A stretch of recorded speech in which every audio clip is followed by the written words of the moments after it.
Teman-teman, barangkali nanti fakta bukti itu masih ada, nanti saya sampaikan kepada Bapak Ketua Dewan. Mungkin demikian dulu penyampaian saya, kurang lebihnya kami mohon maaf. Terima kasih. Maksud dan tujuan dan juga kita melakukan satu sharing apa yang jadi aspirasi panjenengan. Saya mohon doa restunya saja, mudah-mudahan saya bisa melaksanakan apa yang menjadi aspirasi panjenengan. Dan saya tidak ada hal yang kami singkirkan, artinya ada hal yang kami tutup-tutupi, karena pada prinsipnya saya adalah wakil panjenengan semua. Insya Allah saya juga akan bekerja sesuai dengan koridor yang ada dan juga sesuai aspirasi masyarakat yang ada, karena salah satu bentuk ini kegiatan seperti ini adalah satu aspirasi, bukan dilakukan dalam di siang hari ini saja. Kami terjun ke lapangan itu adalah juga sesuatu hal yang sebagai tugas kami untuk mencari fakta-fakta yang ada di lapangan. Teman-teman, sekali lagi saya mohon maaf atas teman-teman kami di DPRD ini tidak bisa menemukan dengan semua karena tugas saya harus menemukan intinya seperti itu. Kalau dan ini saya yakin akan membawa baik untuk masyarakat semuanya, semua akan terbuka dan semua akan mengerti apa sih sebenarnya yang terjadi. Kita juga tidak ingin sesuatu hal ini menjadi suatu hal yang membeku. Kami situasi dan kondisi yang sangat sulit di pandemi seperti ini. Teman-teman DPRD juga konsentrasi bagaimana untuk menghidupkan kembali jaringan perekonomian. Lihatkan Pak Ketua. Masih kok di. Masih kok. Ketua. Ini surat terbuka untuk semua masyarakat Sragen. Oke, terima kasih, guys. Oke, Mas Eko. Terima kasih, Dewan ya.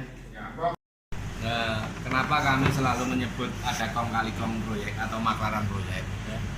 Karena saudara Ujang itu pernah berucap di depan saya bahwa dia itu mendapatkan pinjaman mobil double cabin dari saudara A, katanya pengusaha tambang minyak yang ada di Cepu.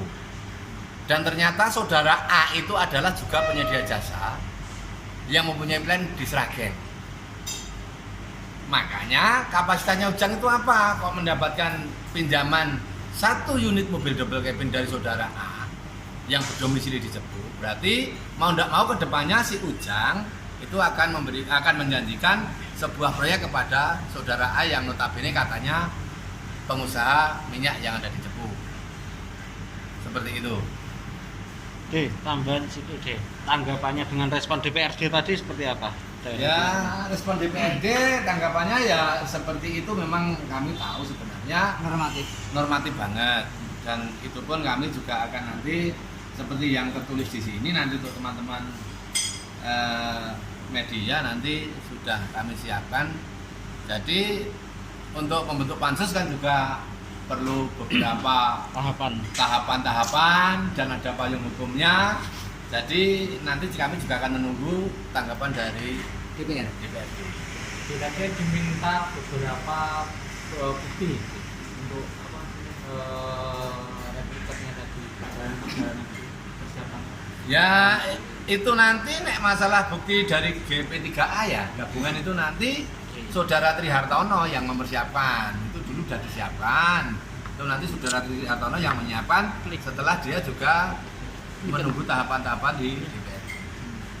Jadi kami juga maklum, gitu, normatif. Ya. Karena saya tahu persis membentuk pansus itu bagaimana susah, Ya. gitu. Bagaimana susahnya membentuk pansus itu harus ada regulasinya, ada aturan-aturannya, biayanya tidak sedikit dan harus ada bukti permulaan membentuk pansus. Ya. Kami maklum DPRD normatif seperti itu. Cuma umpamane dia itu bisa, ya kan? Umpamane seharusnya sebagai ketua dewan bisa memanggil pihak-pihak terkait Pihak-pihak terkait dipanggil. Kami juga dihadirkan. Nanti kami utarakan bukti-bukti otentik. Ya, bukti otentik semua dan sebagainya. Akhirnya dia ngambil kesimpulan. Si Ujang diapakan, si Marijo diapakan, kan gitu. Karena ini ada runtutannya, ada benang merahnya. Tanggapannya itu siapapun silakan. Terus inti tanggapan pokok permasalahan yang mereka pokok permasalahannya ya kita pelajari dulu. Ada beberapa hal yang harus kami minta, terutama adalah dokumen-dokumen yang ada, karena beberapa hal yang disampaikan tadi ada 3. Satu kaitannya dengan maklar proyek. Nah, tadi sudah ada surat terbuka, tadi karena dibacakan, saya belum sempat mempelajari, akan saya pelajari dulu. Dan dalam hal itu tentu nanti akan kami tidak lanjuti memanggil siapa yang akan disebutkan dalam hal itu. Kami undang, kalau orang umum, kalau orang dinas ya kita panggil. Tentu memanggilnya melalui bupati, karena mereka adalah anak buahnya bupati kan gitu. Kita klarifikasi dulu bagaimana ini terjadi. Kalau dia tidak mengaku tidak, bikin surat jawaban tidak. Kalau dia mengatakan minta dibawa ke pansus kan tidak semudah itu. Tata cara untuk pembuatan pansus kan beda. Itu yang satu. Yang kedua, hal GP3A tadi. Saya minta dokumen-dokumen dan absensinya. Pada saat dia ditetapkan itu tidak sesuai dengan pilihan mereka.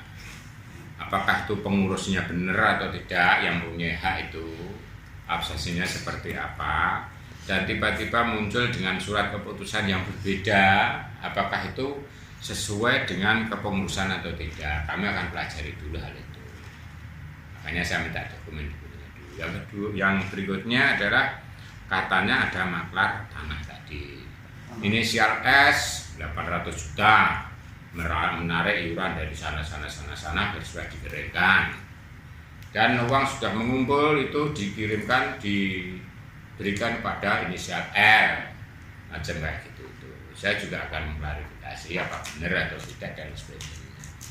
Tetap kita mengutamakan, mengedepankan adalah akses praduga. Intinya begitu.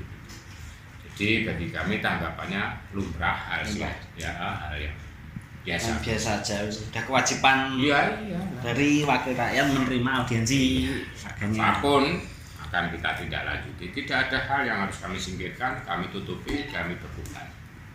Jawabannya tunggu berikutnya setelah kami melakukan tahapan-tahapan berikutnya. Intinya begitu. Ada runtutannya, ada benang merahnya. Ujang itu siapa? Apa dia karyawan? Bukan. Apa dia ASN? Bukan. Dia bukan karyawan PU, bukan ASN di PU. Tapi kenapa begitu dominasinya terhadap masalah proyek ini?